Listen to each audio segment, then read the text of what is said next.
I would say almost all of the narrative folks who I have met in the entire industry have worked in some other medium before.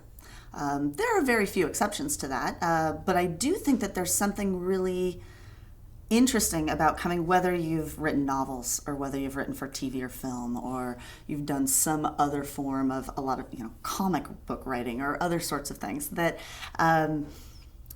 what is great about the fact that video games tends to kind of have a melting pot of that background and experience is the fact that we can then pick and choose from the things that those people know work really well in other media and then be able to apply them in our own special way to the video game industry.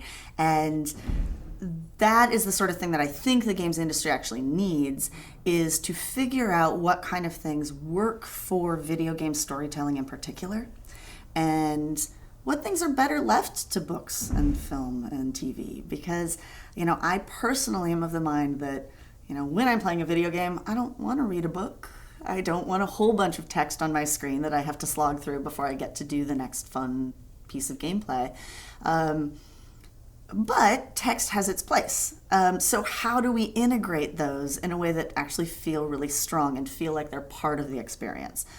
Same thing goes for cutscenes. I think you can absolutely overuse cinematics, and that's something that was designed for TV and film, and it works really well there because that is their medium.